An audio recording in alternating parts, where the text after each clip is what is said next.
We are at 7th Street Studio, number 151 Smithdown Road. No any other amazing place than 7th Street Studio at the moment. 7th Street Studio is a fantastic, amazing fashion boutique. One of the most classiest I love personally in Liverpool, and I know a lot of people do that as well. So I'm here at 7th Street Studio, and my name is Ayatunde Falana. I'm from TIGON Media Productions. We are here to see the only one awesome and amazing Tayameca Hughes, the creative director of 7th Street. So here we go. Tayameca, welcome to the studio. Hi, Ayo. How are you? Thank you for that lovely welcome. that was so lovely. And actually, I've been looking forward to today because it's been quite my dream to interview you about your career. It's part of my media dream. So if I may start with you, could you tell us a little bit about yourself first? So I'm Taya Hughes, also known as Tayameca or Tayameca. Yeah. All my names, all my brands. I'm a fashion designer and an artist. I tend to call myself a fashion artist. Fashion artist. Yeah. I like that. And my artwork involves textiles and creating all different types of artwork using textiles. I'm the owner and creative designer at 7th Street Boutique.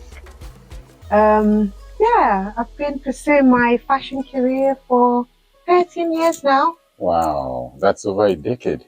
Yeah. Wow, that's fantastic. I hope that's enough about me. You did say 13 years? 13. I started fashion. If you excuse me, I don't mean to embarrass you. You look like 15 years old. Oh, thank you. Thank you. Because when you say you've been doing it for 13 years, you know, that's a sign of good living, actually. Could you tell us what's the business concept behind 7th Street? You know, the fashion house 7th Street. 7th Street. When we talk about 7th Street, at the heart of 7th Street is about supporting local designers, including myself, and also independent brands. So the idea and concept of 7th Street came about as a result of me wanting to create an opportunity for other independent brands like myself to have their designs stocked in a lovely high-end boutique. And what I discovered at the start of my career, that it wasn't as easy to get your design stocked in different boutiques.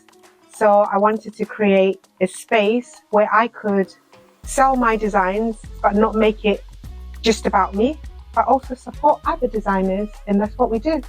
Wow, that's good. That's the creation of 7th Street, right? And during your creation of 7th Street, what are the challenges you faced, you know, along the way and along the journey? Because this is a massive project. It's a good business, you know. And I don't really look at them as challenges anymore. They're good. more like stepping stones. Yeah. So I would say on a daily basis, I deal with different challenges. What can I tell you about? I mean, like, there's just the basic stuff from me having to understand that as a business owner, when you go out there looking for help, you don't really get the help and support that you need, because whenever you go anywhere looking for help, they look at every business as a big business. So with me being in the retail space, they look at my business as if I'm as big as Asda or Tesco. So there's never really the help that I needed and want. So I've had to learn to just, make my own mistakes and learn from them, because when there's no help for small businesses, which is really, really unfortunate. That sounds unfortunate. Okay, can you tell us briefly the unique type of services 7th Street provide for its potential customers, basically with your unique selling points here? We've been open over a year now, and at the start of the journey, when I set out to create 7th Street, it was meant to be all occasional wear, which is some of it that you can see behind me there. So it was meant to be for women and men that want something for a special occasion. However, the pandemic happened, and because of the pandemic, I was kind of forced to rethink my idea and strategy. So we ended up having different segments of clients. So basically, there's the one side, which is more occasional wear on this side where I'm sitting. And part of the occasional wear involves some really expensive dresses, which are also available for hire. So you can have it made for you, or the ones that are on the rail can actually be hired. So that's one area. The occasional wear, women buy that for like the young girls buy it for prom, like so prom dresses, special occasions like award ceremonies and all different types. On the other side, we've got more like the loungewear occasion, like everyday casual dresses, which are a lot more reasonably priced. And I tend to get like the local people coming to buy these items as well as this. But the occasional dresses, a lot of people that buy them are people that have followed my journey from the start. So people travel from everywhere, from Manchester, from the Wirral, Chester, Bolton, to come and order this. Ireland, I've got people coming from Ireland. So yeah, the local people tend to pick up whatever's there. And so that's a different segment. Then I've also got all my lovely African prints and bold prints. And they're not like the traditional African attire. It's more like fashion. So people that buy this like the prints and they like the style. And it's a different set of customers that buy that. It's every woman that just appreciates the print. Yeah, and then I've also got, within all this, there's not just my designs, there's also the local designers. And then I also do bespoke stuff, ready to made to measure, custom design. Custom designs. Yeah. And then we've also got the fascinators and hats, which is also a different customer that wants that for the races or for the weddings. And then we've got swimwear as well.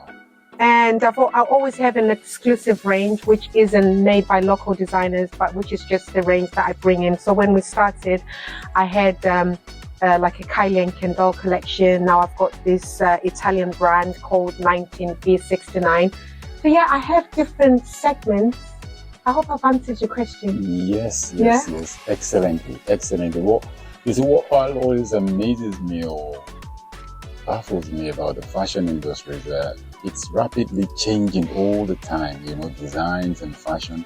How does 7th Street keep up with these trends of landscape of changing and designs all the time? How do you keep up with the trends?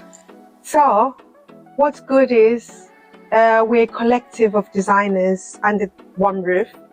So every designer, like he should, kind of keeps up with trends anyway. You need to always know what's going on in the fashion industry. And for me, there's two sides to me. There's the designer and then there's the business owner. Okay. So as a business, I listen to my customers. I learn from my customers what they're asking for, what they want, and what they come out of 7th Street with. So all this information helps me. I feed that information back to the designers, and that also helps in creating future collections. So it's not always about the trends, but it's also about listening to the customer and bridging that gap, because after all, we're here to solve a problem. We're here to solve a fashion problem.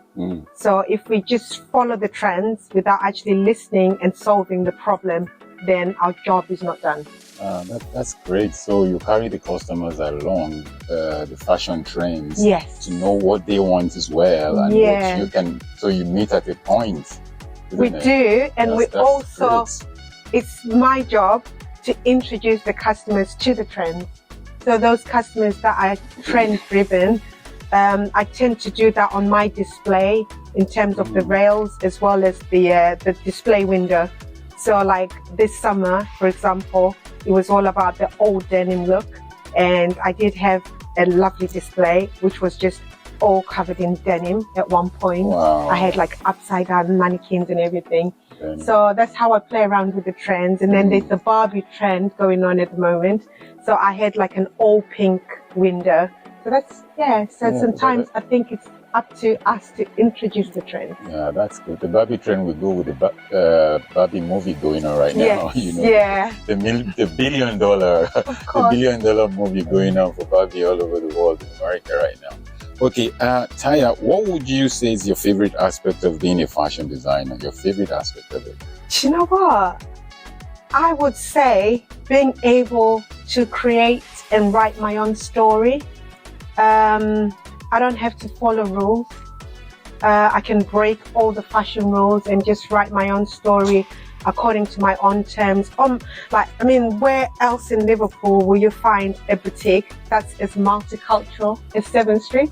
Nowhere. No. So I can say no to that. My fashion career has allowed me that luxury of being able to create something that I want. Like literally, I've always imagined shopping in a place like this, and that's what I've created because it wasn't there. So I created a place that I'd love to shop in. That's excellent. That means you see a gap in the market, and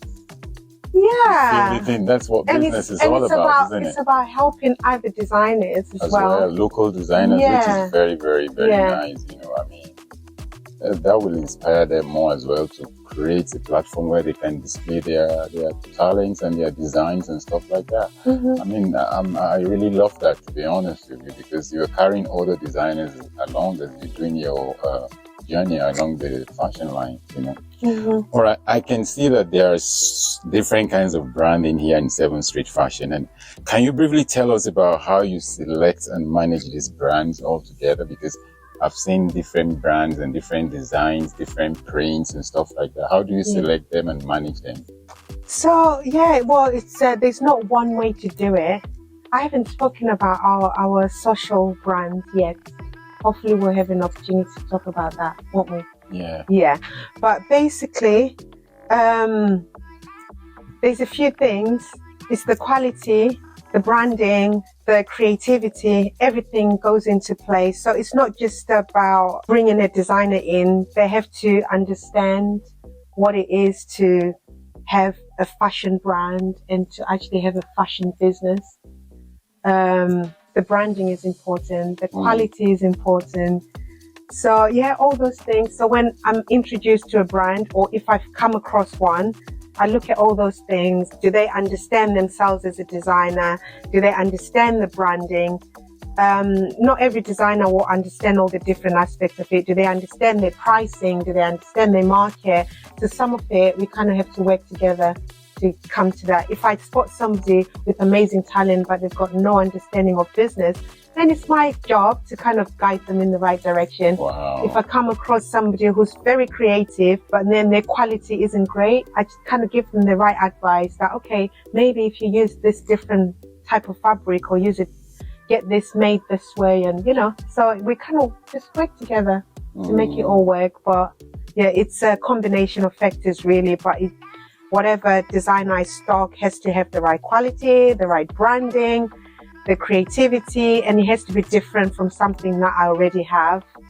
And being local. Oh, it's an opportunity for them as well to be enjoying your professionalism and your experience in the field as well. Because earlier on when I was in the shop, I could see you were looking some finishing and stuff like that. Yeah. So I just I've just received 2 orders this morning. So when the order comes in, I have to go through it, do the quality control. So if there's issues, then I feed that back to the designer, because some of the designers are working here. They design the items. They've got their production team, and then there's me. So the items might be coming from their production team straight to me. And if the designer hasn't directly done the quality control, sometimes I might get something that I'm not 100% happy about. And then I feed that back to the designer, send them pictures, and we get new items. That's also helping them with their product development as well. Definitely. It's fantastic. Because it's important for me to offer that 100% satisfaction guarantee to my clients, and I want them to come back, and they do. It's an ongoing relationship, and we've been lucky so far to be able to have clients coming back. So whenever they think about buying an item, they come to us first. And so the quality is really important. Quality is the main thing in any business you do. Once the quality is good, but especially in fashion, the finishing and the quality must be excellent. Yeah. Right. If I may ask, Taya, what are your favorite trends in fashion, both in the past and in the present? Do you know what? Let's start with the past. Let's start with the past. Uh-huh. One of my influences is like royal fashion history. Oh yeah. And that is one of the areas that fits into my wearable art pieces. I wish I'd brought them here, but you know, like my rough collars, they're inspired by royal history. So anything to do with royal fashion, like my fascinators, even though they're in print, it's all like the fascinator was made popular by the royal family as a fashion piece back in whenever that was, in the 1800s or yeah. So that's the past. The present, I am influenced a lot by the major designers. I've always had a love of the British fashion designers like Alexander McQueen, wow, Vivienne Westwood, Sandra Rhodes. I love Sandra Rhodes because of the way she plays with color and patterns and stuff. So yeah, and Burberry. I like Burberry because of the heritage attached to the brand and how they've been able to overcome challenges along the journey and still reinvent themselves and still be relevant. Yeah. Talking about royal design, if I may jog my memory back, I think you were involved with Princess Anne when she was in Liverpool the other time at the Sefton Park. Yeah. Could you tell us a little bit about that? So the royal fashion. Yeah, the royal fashion. Because when you said that the royal fashion, that was my memory because I was there. Those rough collars I was talking about. So I created those rough collars for the statue. So there was a program which aired on Sky Arts, a documentary, which was back in 2021. So I was one of the artists from Liverpool that were featured on this documentary. Oh, that's great. So what I did is I dressed 3 statues that are located at the Palm House. So there's 3 statues that are linked to slave trade. And what I did is I created the rough collars, obviously inspired by royal fashion, but the actual fabric that I used for each explorer was linked to the areas that they exploited. So we had like Henry the Navigator, who is known for exploring the Western Africa, the west of Africa. So I used the traditional West African print. Wow. Then we had like Christopher Columbus, who did his voyage around Hawaii and all those areas. So I used an African print with blue to represent water. And then we had Captain Cook, who was known for exploring like the Aboriginal kind of areas. Cook, so I used like a traditional Aboriginal fabric to create that's fashion communication. And what's great is that these rough collars have become a permanent part of those statues. So we just in talks at the moment with the Palm House about doing some workshops or something along the lines. But I keep an eye on them. I think it was launched by Princess Anne of the royal family, isn't it? So Princess Anne came for the 100-year celebration of the Palm House. 100 years. Sorry, 150-year celebration and 100 years of the restoration of the Palm House. Wow. So she came and she was obviously interested in hearing more about my artwork. They even sent her all the information beforehand about my artwork, and she wanted to meet me. Wow. So I got to speak to her about about my artwork. So that was interesting, speaking to Princess Anne about the empire and slave trade. Well, what an interesting conversation. But she took it really well, and she made light of a very serious conversation without taking away from the depth of it. Well, very soon I can see you designing clothing for Princess Anne and the royal family very soon. I would love to. Yeah, because of your passion and enthusiasm and attachment with the designs, in the past. I mean, which is a very, very interesting topic, And finally, Taya, what does fashion mean to you? And in what 2 words would you describe 7th Street? Just 2 words. What fashion means to you? So what fashion means to me? Yeah, and 2 words to describe 7th Street for us. Well, fashion is who I am. Wow, So if I'm describing fashion in a who you are, it's not what you're doing. No, it's who I am. I like that.